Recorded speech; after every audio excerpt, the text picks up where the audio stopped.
Today in the crypto space, we see the market coming down to much lower levels. Bitcoin down below the $95,000 mark. Ethereum right around 2,600, down approximately 4%. And the rest of the crypto space, these altcoins are bleeding out and coming to much lower levels. In today's video, I want to talk about the general market, but I want to focus on Bitcoin because ultimately, if Bitcoin keeps on rolling over, we are going to see the total market cap fall, and it's not a good look for the crypto space. So you know what? Let's talk about the news, let's analyze the charts, and let's strategize to capitalize.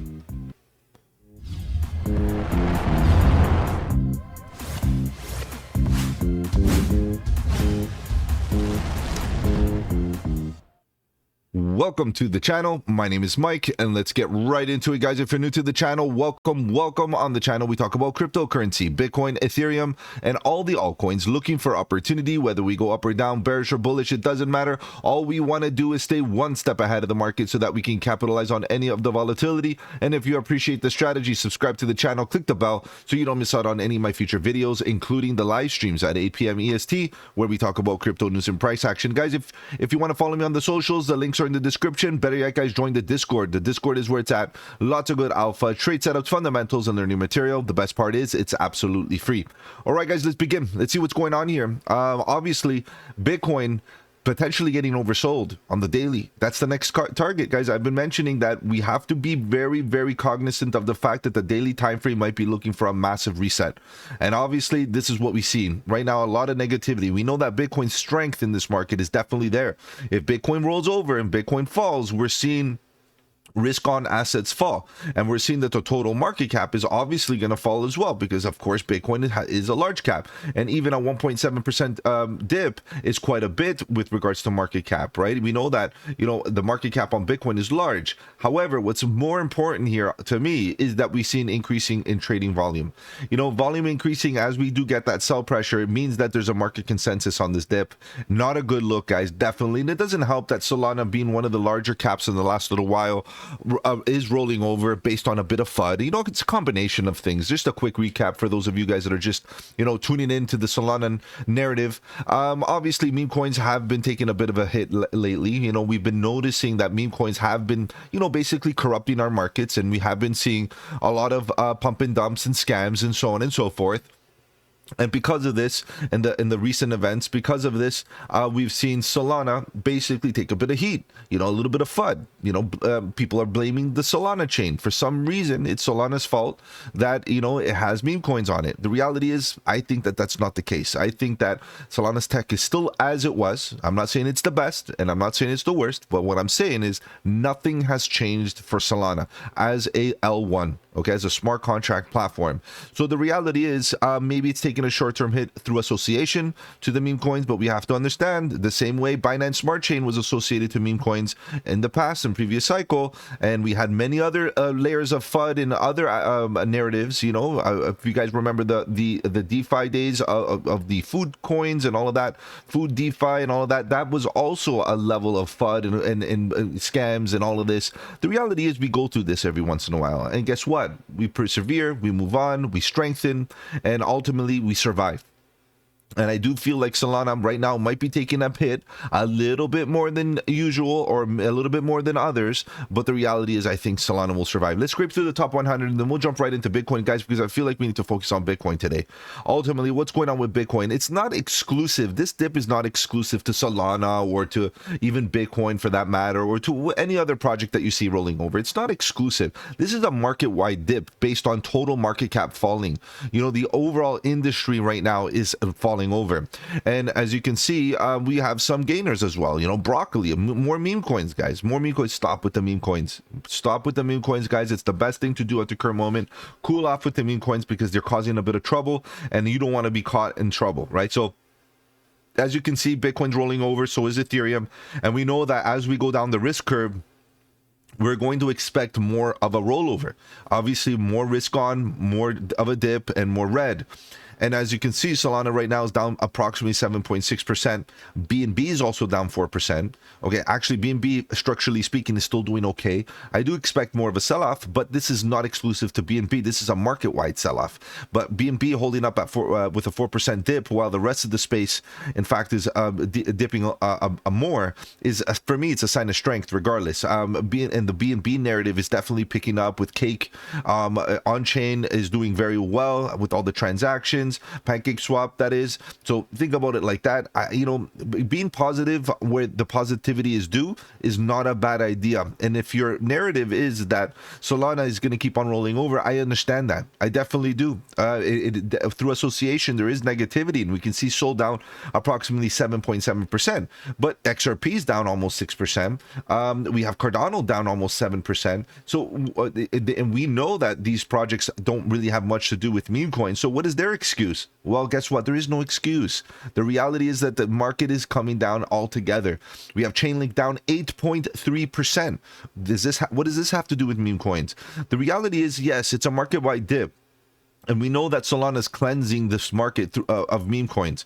And we just need to be patient as the market self-regulates. However, in the meantime, we do have to understand that some great projects are becoming undervalued. Look at AVAX, equivalent dip, 7.3%. SUI, 7.3%. Just keep in mind, people are funding Solana right now, but the rest of the space, a lot of great projects, alternatives to Solana, are definitely coming down and around that same amount. Look at Hyperliquid, 9.2%. We have a lot more. Let's keep on going. Even Bitget tokens coming down. We have Pepe coming down. Okay, fine. Aave, Near Protocol, and the list goes on, guys. Ondo is down 6.6%. In fact, the Ondo chart is not looking the greatest, guys. It's breaking below horizontal support. Go check that out. If you want me to focus on any other projects that you have in mind, feel free to let me know. Join the live stream tonight at 8 p.m. EST. We'll talk about crypto news and price action, and more importantly, I take requests. So feel free to join. And as we come down, guys, the overall consensus in this market is that we're dipping. Okay, and it's, like I said, it's across the market. Render, great project. Filecoin, okay, OG, but still good project. What else do we have? Obviously, Optimism. The only one that is holding up pretty good is Sonic at the current moment, but still, I wouldn't be surprised if it took a bit of a dip. Guys, how can a random anomaly do its thing and hold up based on Bitcoin's negativity and the total market cap falling? It's going to come out of somewhere, guys. Eventually, we're going to, come down and find a nice rounded bottom and get that recovery. So we just got to be patient. Look, GRT, the graph, IMX, guys, the dips are here. Obviously, even Radium, part of the Solana thing, of course. But as you can see, there's a lot of them. Athena, 11%, guys, 11%. So there's a lot of dips. It's not just Solana, it's the market. And right now, what we're waiting for is some bullishness across this market to kind of spark a nice bull rally, a bit of relief, at least some relief in the next little while, because emotionally and economically, guys, we are struggling. All right, guys, let's talk about this. Let's take a look at Bitcoin. I know you're here to talk about charts, so let's begin. Let's see what Bitcoin has to say, because ultimately, Bitcoin is falling below the horizontal support that we've been building here for the last little while. And you guys know that this level was quite important to me, given the fact, or not to me, to the market, given the fact that we've been holding this level pretty nicely. And yes, we swept the lows already. We came out back test and it went up, and then we got rejected and this and that. So this little channel has been doing pretty good here on the 1 hour. And now all of a sudden we break below and we start looking for lower levels. Guys, the target is 92. The target is 92 right now, and until we get there, guys, there's nothing we could do. It's dipping, let it dip. If we get a V recovery, great. The market will recover. Congrats. You know what? Oh, so what? You didn't buy a bit of a dip. That's fine. But the reality is, if we get a V recovery, no one will complain if Bitcoin starts reaching 120K tomorrow, right? Nobody out there will complain if the altcoin season begins today and starts flying. Nobody will complain. The reality is people will complain is if it keeps on coming down and nobody buys dips and nobody has capital and cash on the side to buy dips. And that's the major concern. So right now, to be honest, what I am looking for, obviously, a big part of my strategy is to DCA, and to DCA on any 20% moves to the downside on altcoins, especially the projects that I appreciate. Good fundamentals. And I've been, talking about a lot of projects in the last little while. Obviously, some of my projects that I like is Sui, Solana. Full disclosure, I like Solana. There's nothing wrong with Solana. I hold a decent bag of Solana. I hold a decent bag of Sui. I hold a decent bag of Phantom. Those are my champions. I believe that they're going to do well. And I believe that ultimately the utility behind a layer one is not really a clear indication of what needs to be built on it. anything can be built on an open chain, right? So we have to understand that currently what we're focusing on is deploying capital into the altcoin market when we see some support on Bitcoin. This is why I'm focusing on Bitcoin today, because it's pretty much in a free fall until it reaches 92K. Now, what about below? Because 92K is easy. As you can see that we're almost there, guys. Let it fall a couple $1,000%, $1,000, and we're already to 92. What about if we break that horizontal support? Guys, I've been talking about the 77 for a good while, but I'm going to make sure that I say this clearly. As long as we close daily candles above $92,000, maybe a little bit lower, 91,700, right around here, okay? As long as we stay above this region, guys, I remain bullish. There's no reason to get absolutely bearish. However, guys, there's another metric that I want to show you, and it's something as a momentum trader, it's something that I do put in a lot of, validity. I do put it in high priority.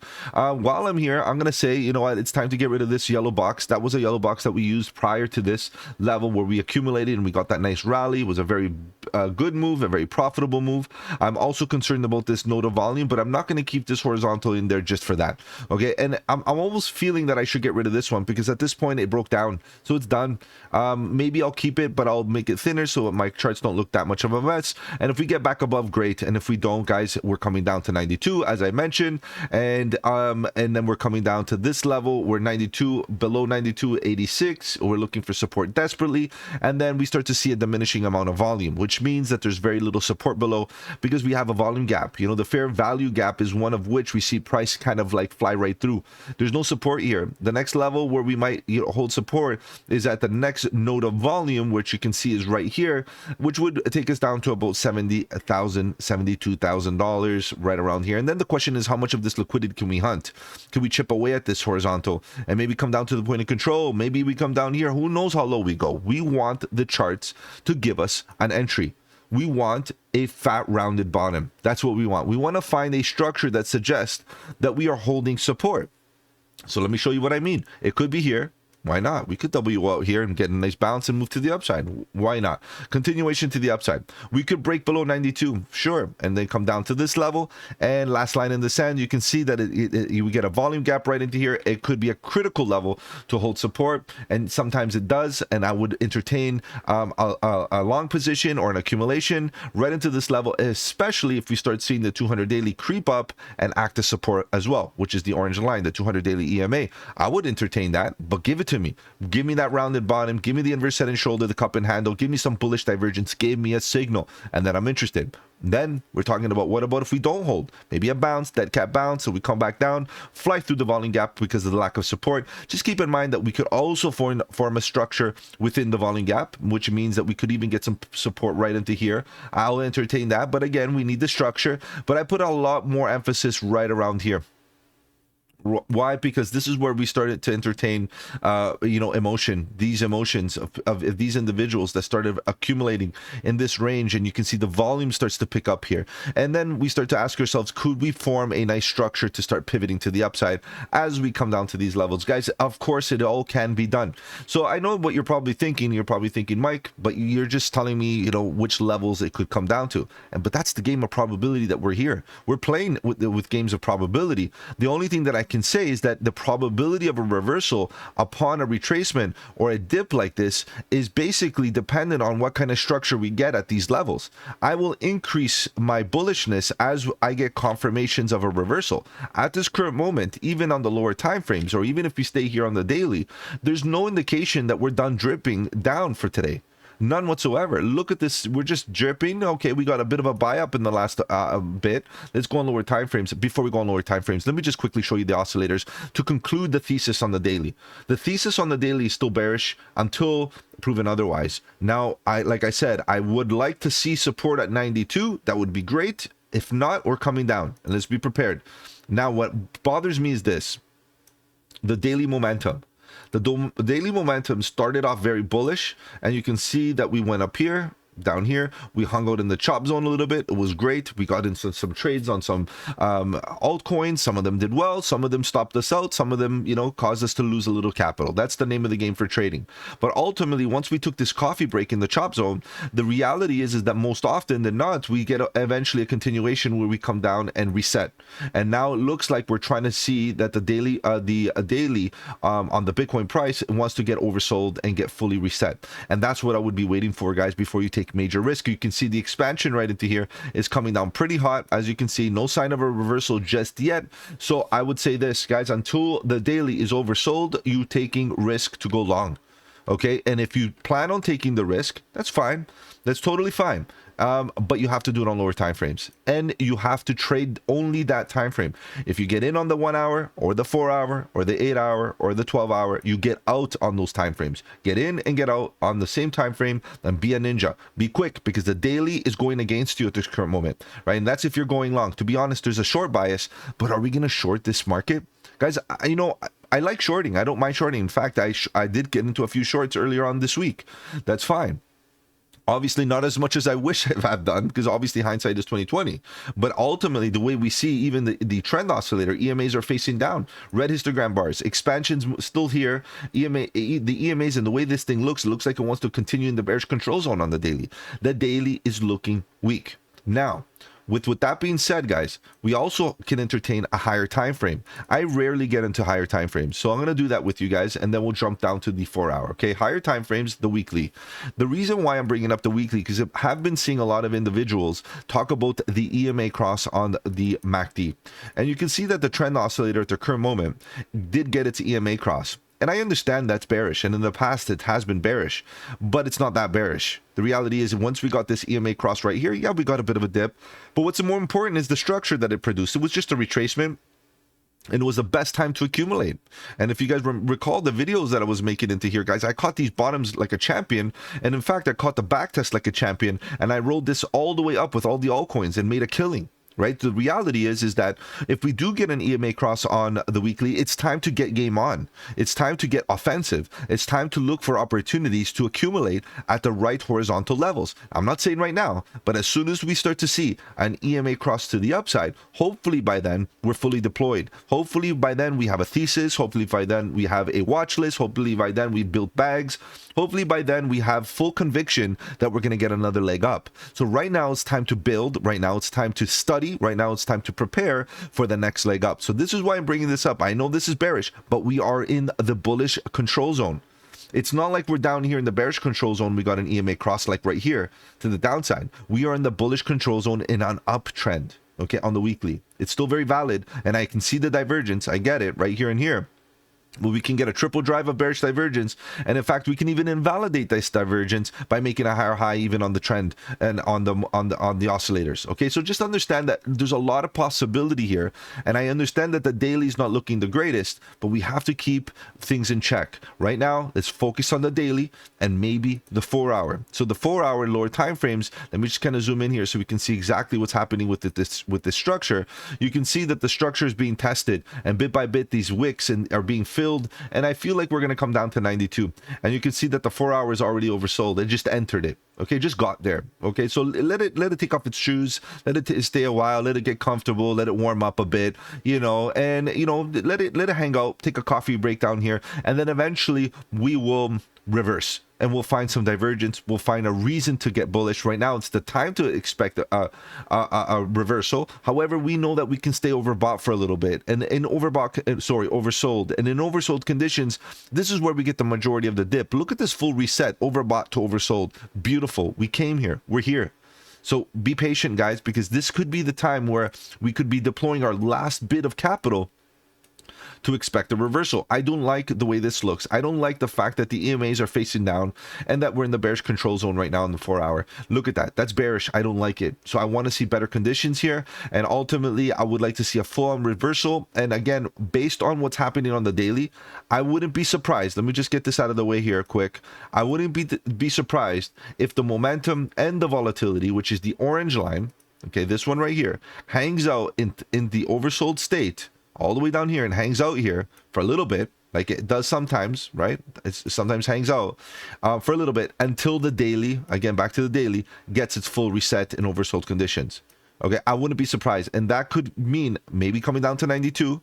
And that could also mean maybe coming down to 86. And you know what my thesis, level to level, we will watch out what happens level to level on lower time frames and look for those divergent states. And in that at that point, guys, I would be loading up on alts. Because a Bitcoin recovery would make basically the altcoins recover a lot harder and a lot stronger, and will definitely make up for some of those losses. And that's the way a trader does it. A trader looks for opportunity to maximize their gains on any opportunity that exists in the market. And right now, I know Bitcoin has been very, very strong, and so be it, and great stuff. But the altcoins are still an opportunity, particularly if we start to see an altcoin season. Guys, I know a lot of people have been talking about altcoin season, including myself, and it's been delayed, obviously, but we have to stick in there, guys, because the tech is still there. All right, guys, if I've offered you any value, do the channel a massive favor, slap the like button. It does really help out with the algorithm. If you want to follow me on the socials, the links are in the description. Better yet, guys, join the Discord. The Discord is where it's at. Lots of good alpha, trade setups, fundamentals, and learning material. The best part is it's absolutely free. Take care, guys, have a good one, and don't forget, buy the dip.